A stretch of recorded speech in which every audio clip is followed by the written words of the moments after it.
Hello and welcome to the Grand Tour Fans, the channel from fans for fans. My name is Fons van Hart and I'm your host.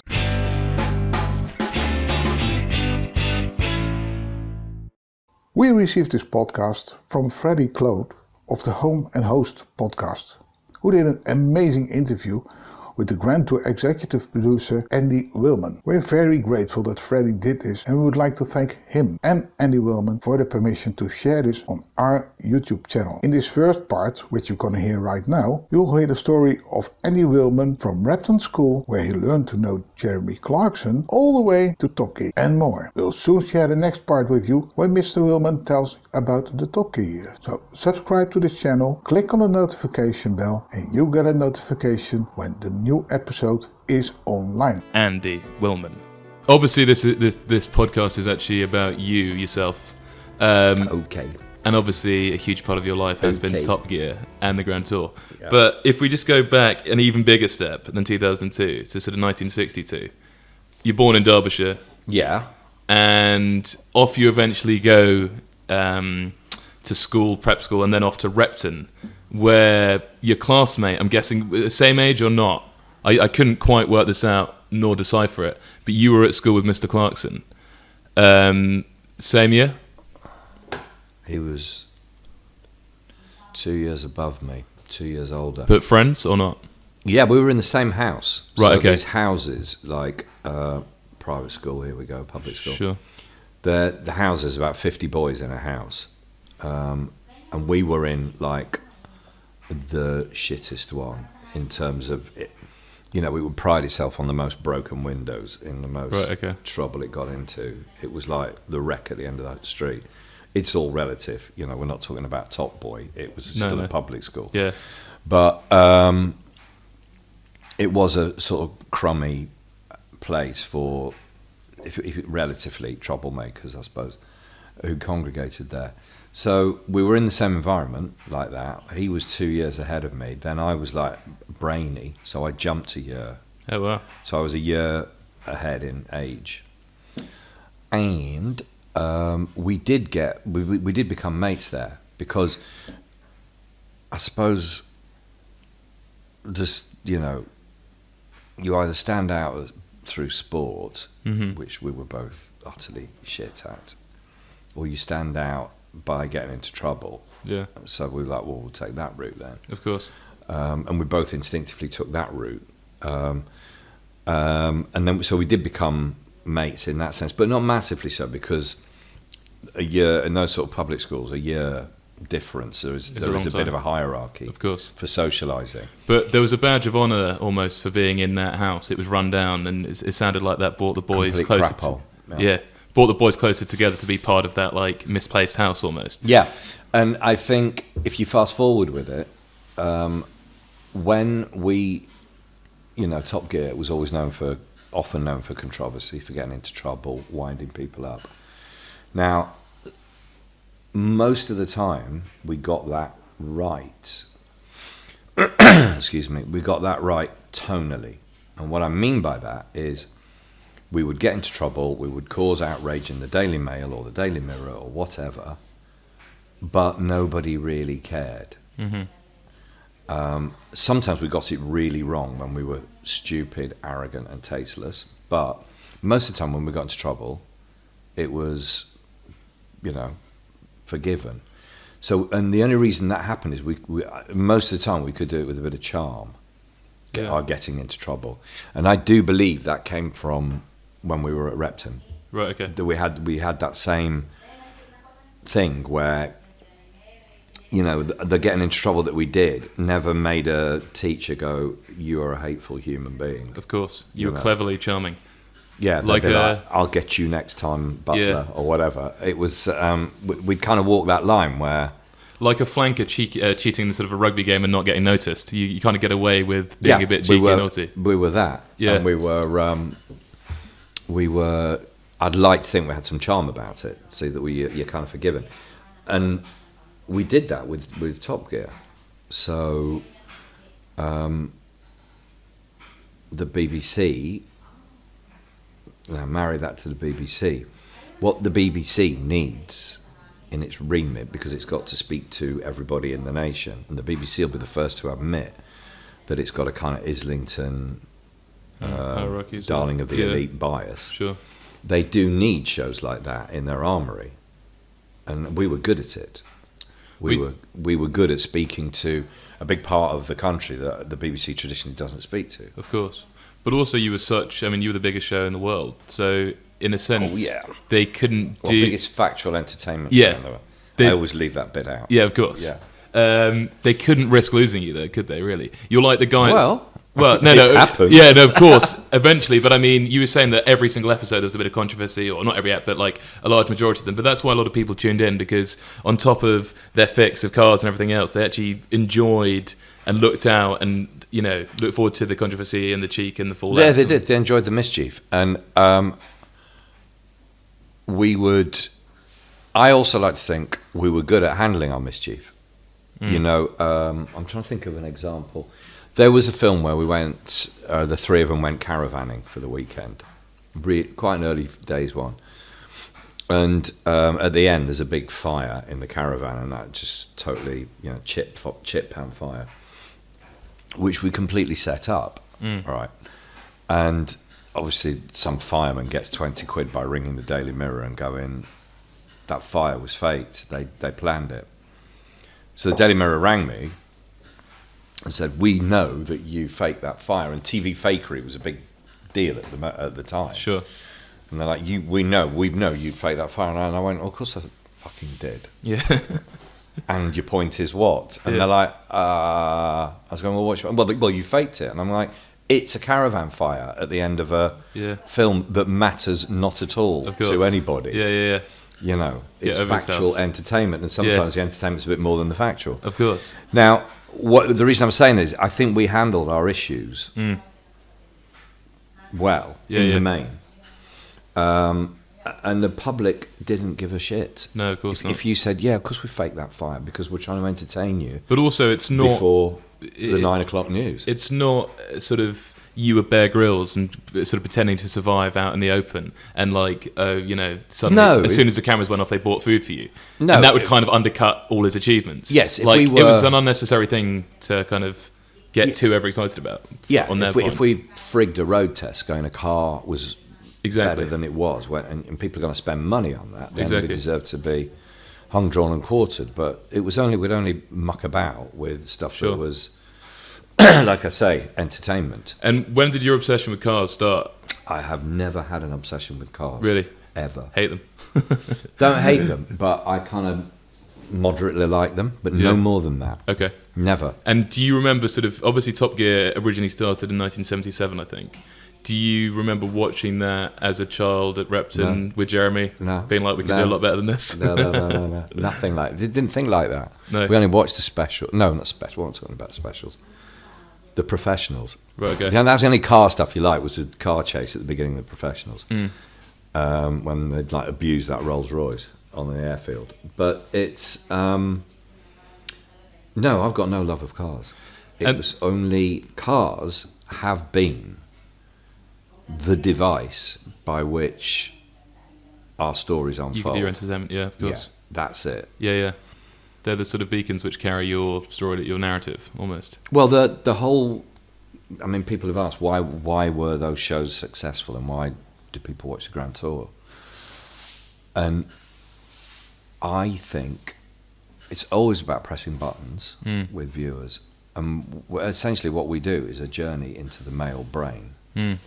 We happen to use cars. They could be athletes on a tour of the world. They could be foodies or sports people or whatever, like a league of their own, sports and comedians. Of course. They happen to be motoring journalists, and we do it through cars. Yeah. But at the core, it's a journey into the male brain, which is, as you'll know as a male, there's a lot of empty room in there. It's a huge black hole with not much in it. No. But it's also quite a funny place to be, because you get to self-deprecation quickly, you get to banter quickly, and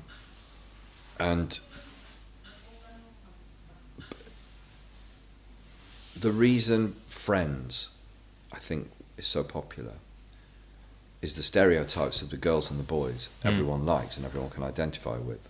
Yeah. They play to the stereotypes of boys and girls there, and they have the kind of faults that you like to have, that it's okay to have. And I think our guys are a bit like the guys in Friends like that, they come across a bit thick, they come across as cack-handed, they come across as over-ambitious and bombastic. But as long as it's done with some charm. Yeah. But that's what people tune into. Yeah. But it isn't the cars. I've never seen a show with so much pressure after you guys moved on from it to try and replicate a chemistry trio. And obviously they got it drastically wrong the first time with Chris Evans and that lot. And then now they've sort of gone back to people who don't have any interest or knowledge of cars really in Flintoff and that lot, just to try and get chemistry. Right. But they obviously noticed that one of the main tricks, obviously it's different because your presenters were all trained in the journalistic world and also big sort of engine heads, but they obviously noticed that to try and make it a more, success in line with the previous series, they needed to put chemistry as the first thing.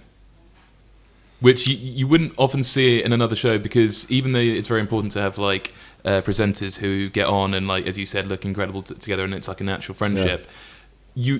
Most shows then rely on they're judging people or something. Whereas they've realised now that that they're almost putting chemistry before the cars again, without any knowledge of the people they're putting in charge have no knowledge of cars, but they've gone even though it's a car show. Yeah, there's a balance. Our three do know what they're talking about with cars. They're the perfect. So they can dip into cars, of course, and they can pick them up, put them down, metaphorically, whenever they want in the journey or whatever.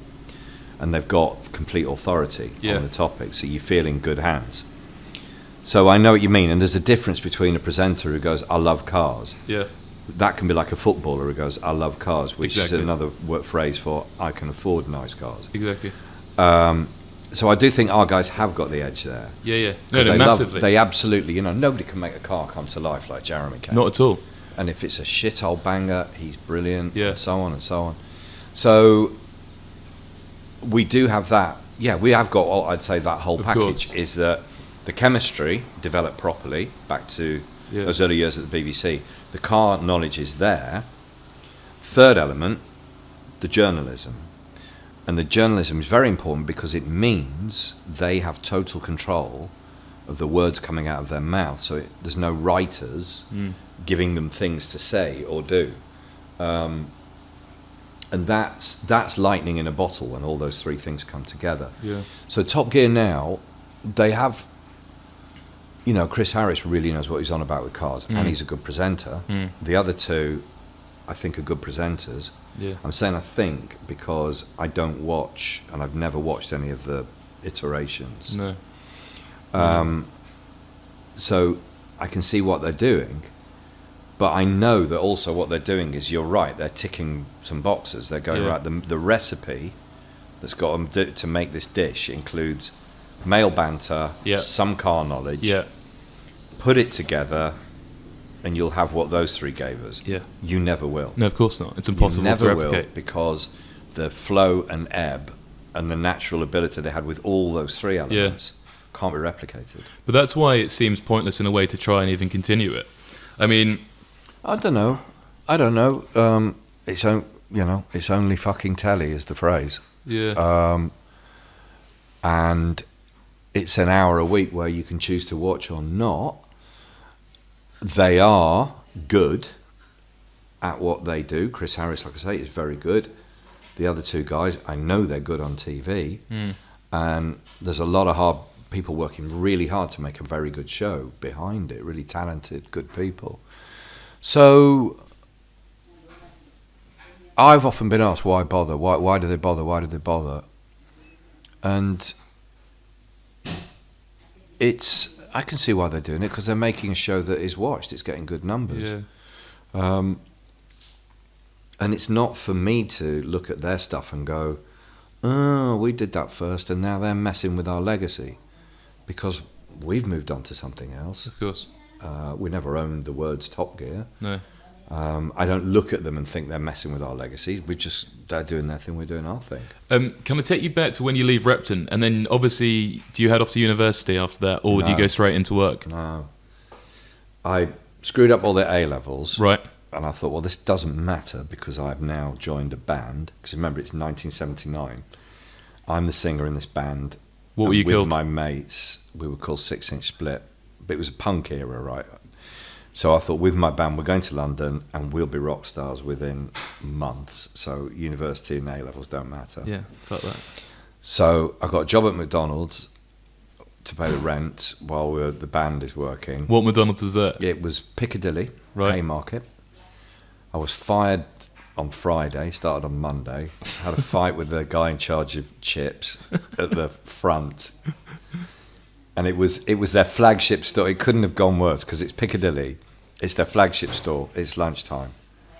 And it was brutal, the work in there. And this guy kept screaming at me there weren't enough chips. And I said there were. So we had a full-on sort of fight by the chip section. Nice. And it's lunchtime. So I didn't even wait to be fired. I just sort of left because that was a game over. Band lasted a month tops. Right. Yeah. So I thought no problems with that because I'll be a famous actor instead. I'll just go to acting college. I don't need university. So I did a bit of that, and that went wrong. And so I actually went back to college or university when I was about 25. Okay. When I finally realised, okay, Are you not I be a rock give star? in. Yeah. I give in. I'm not going to do any of those things. So I went back to university then, late. And where did you go? Kiel. Kiel, where's that? What do you mean, where's that? I don't know, I've never heard of What do it. you mean, where's that? I've never heard of it. Poor Kiel. It's, I think it's a good one now. Okay. But in those days, if you stopped and asked directions at Kiel, they'd enrol you, you know. Really? Yeah. It's like... Is it in London? Delivery man would have been like, Yeah. here, stay, do geography. Do a master's. It was like, it's a campus one up near Newcastle under Lyme, Okay. Stoke-on-Trent. Yeah. Kiel services on the M6. And are you hanging out then with 18-year-olds? Is that quite a weird how do you experience? want to put that? Yeah, sorry, not in a weird way. Harvey Weinstein, yeah. Well, no, you're not old enough to be, they are 18. Yeah, there was like 19-year-olds who had just left home, and they're like, woo, and then I'm And you're like a 25 hard-nosed and I've punk not rocker. been there. But I'm obviously miserable because I'm like going back into that kind of environment. But actually I thought, right, fuck it, I'm going here to, everything's gone wrong, I'm here to work. Yeah. So I did work quite hard. I had a good time, but worked quite hard. And the time flew by. Got my degree, Russian and American Studies. Well, so that's what's again. Well, I thought I'll do American Studies, and you had to do something with it. And I literally, because it was just I'm going back to college, I literally got a pin and went, Also, the height of the Cold landed on War. Russian. Yeah, and I thought, well, this is it. I forget acting and forget music. I'm going to be a spy. Yeah. So this is all Way worked more out exciting. perfectly. This is fate. And then we did like a couple of months in Russia. Wow. And it was a Gorbachev time, so it was still the Iron Curtain. Oh my god. Yeah. So there was like 30 of us, students, living in a town called Kalinin. Studying at the university there. You study at university there, like an exchange. Yeah. And we did the black market for all our money. Because it was like the official exchange rate was 1 ruble, £1, which is complete bollocks. Yeah. But we were getting 100 rubles on the black market, so we just flog everything Well, we had. So I'd go to the park every day with carrier bags full of stuff. Oh my God. Meet the black market guys. that's awesome. And was it quite weird. scary? No, they were... Honestly, by the time you clear customs at Moscow airport, you think, why the fuck are we having a Cold War? Yeah. No one here wants a Cold Yeah. War. We don't want one. No. No one's got an inclination to fight. Yeah. Everybody was lovely and interested, and it's tragic that politics kept people like down like that. And you were speaking Russian? Do you still speak Well, we Russian? it was Russian studies. Right, okay. So not pure language. Mm-hmm. So I'd say we got to O level. Okay. Oh no, I can't say O level. GCSE. GCSE. Yeah, we got to about GCSE. That's pretty level. So this is about 1988, right? No, 88, 89. Yeah, okay. Then I thought, right, now I'll be a spy. So I'll go to. So I took the Foreign Office entrance exam. Now you have to take an intelligence test first, which I failed that. So that was like failure number 3. Yeah. It's one of those tests where there's a bucket, it's got to be moved over there. Sure. There's endless questions and they never end. Very, very hard, yeah. And you had to get over 50%. So all the spies out there are at least 50%. Especially at clever. work. Yeah. And I failed that. So how fucking thick can you be? And then Jeremy was by now on a Top Gear, journalist. right? No, he was just a print journalist. Right. And he was working for the car magazine. Well, him and a friend called Jonathan Gill had a motoring press agency.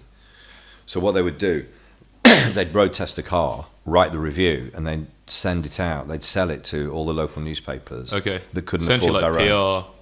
Not PR. No, it was an agency though.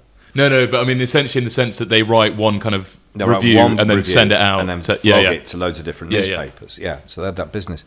And Jeremy I owe him a massive debt because I'm always, apart from me going, despite the fact I go, I'm going to be a rock star, I'm going to be an actor and everything, riddled with self-doubt. And I'm not saying hasn't got self-doubt either, but he was always like, you're good with words, you look around you, you can write, go for journalism. And I was like, no, I can't do that. And if you try and get onto a journalism course, there's 10,000 applications and they take 4 people. I can't do that. No. And he was like, just start, and he kept bugging at me to do it. And I wouldn't have done it without him, actually. So this is a meeting or a conversation you had upon returning from Russia and finishing at uni. Finishing at uni, you came like, down what to you London. going to do now? And then, so, uni's bought you 3 years of not having to decide about anything, Sure. not have a career. And I'm 29 or something like that. And you'd remained friends with Jeremy throughout leaving school? Yeah, he was down here, I was still down here. And he was like, you can do that. So I was like, I can't. So there was a motoring newspaper had started called Auto Express, weekly paper. And he said, look, they are churning through copy.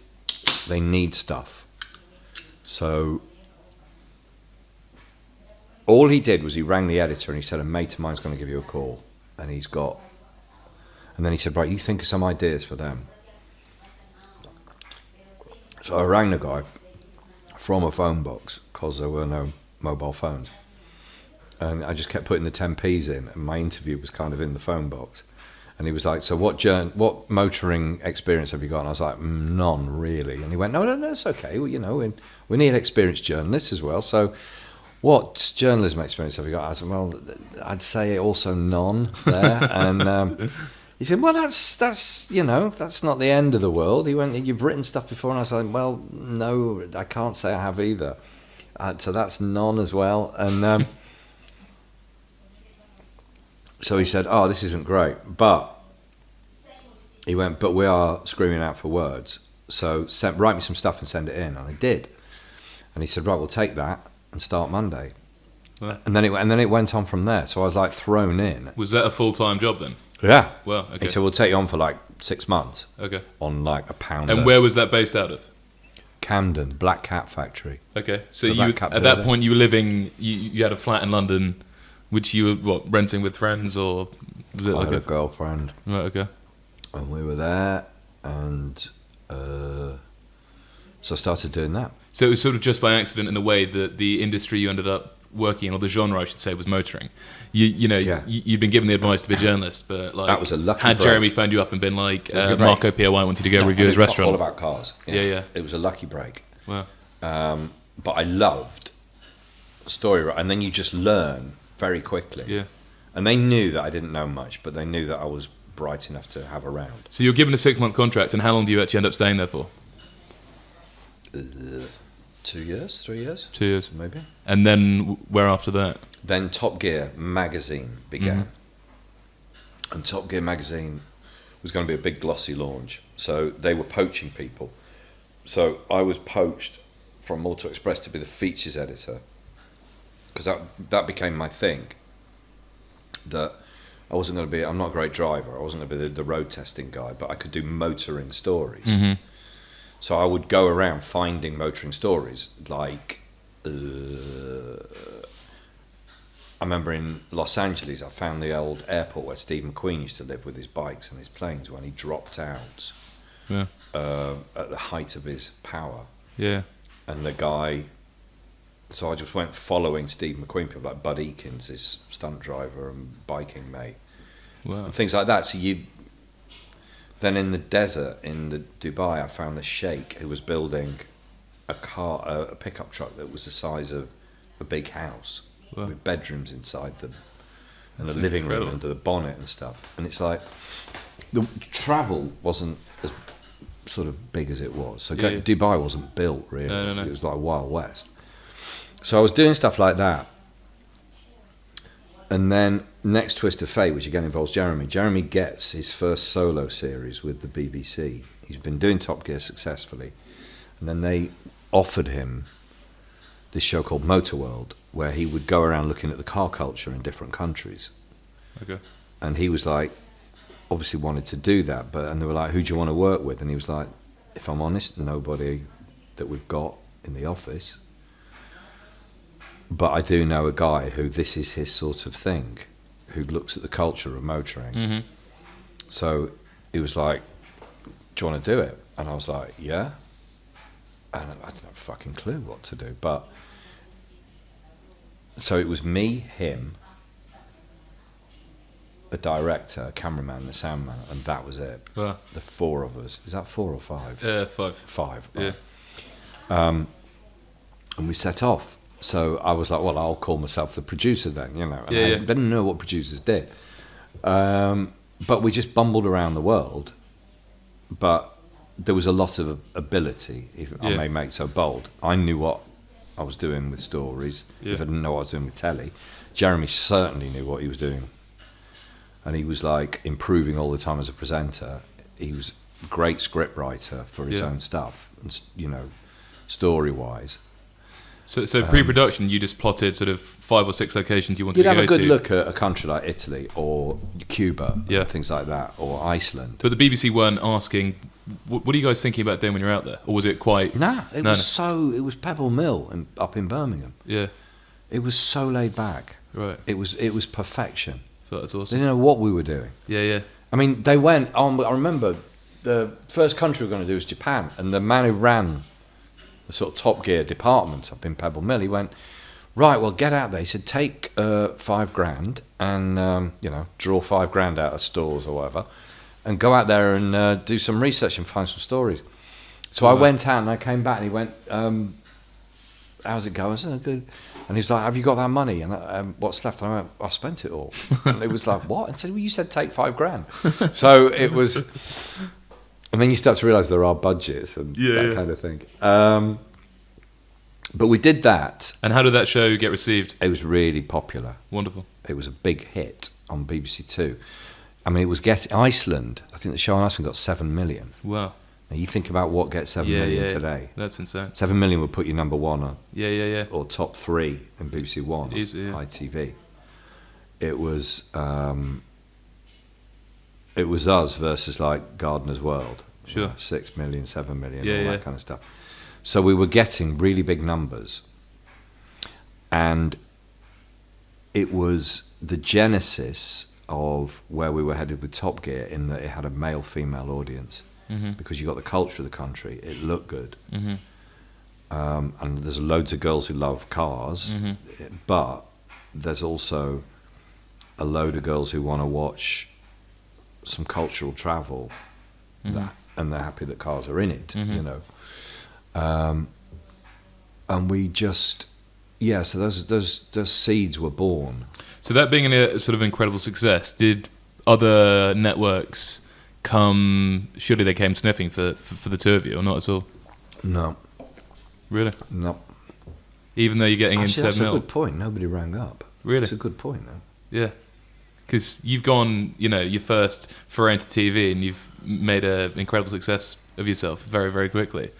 you'd expect then, with Clarkson being such a attractive personality to have on TV and your production wizardry working an absolute treat, that people would come calling. Yeah, you're right, and they didn't. I've never thought of that. But the success of that Don't know why that was. The success of that did allow you and Jeremy to go like, right, we can do this together on TV. We're a great working team, and also should we start thinking about Top Gear, which actually has been slogging along for the last 20 years. We did 2 series of that, Motorworld. Then we did a thing called Extreme Machines, which was like Motorworld, like it was a travel thing, but it could have been jet fighters, oil tankers, helicopter, Apache gunships, blah. It was all sorts of things. Yeah. And that was a hit too, but it didn't have that kind of fairy dust that Motorworld had. No. And then what happened then? Oh, yeah, then. Now, always happens. So the BBC said to Jeremy, right, you're wasted doing cars and planes and speedboats. Mm-hmm. So he left Top Gear in mid-90s because he couldn't think anything to say anymore. And I was a presenter on it briefly, but so shit that I was sacked quite quickly. I'm not meant to be in front of camera. Do you have some of those old films still? Well, they're knocking around on YouTube. Yeah. But fucking hell, they're chronic. And, did you not enjoy it? No. No. And I wasn't bothered either. Yeah. I said it like a kid does. If you say to a kid, do you want some cake? And then, do you want some chocolate? And they'll go, yeah, because it's there. Of course. So, and I was like, when I left the magazine to work on the show to do Motorworld, I was like, oh yeah, and I want to present some items. And they went, yeah, sure. But I didn't really want it. No. I just thought, well, I'm going to get it. But at least you had your but I was crap, Yeah, and therefore they got rid of me. Yeah. Well, that was a great interview, which we really enjoyed. If you can't wait for part 2, subscribe and click on that notification bell so you'll get a message when the next episode is online. Thank you for watching and listening. Goodbye.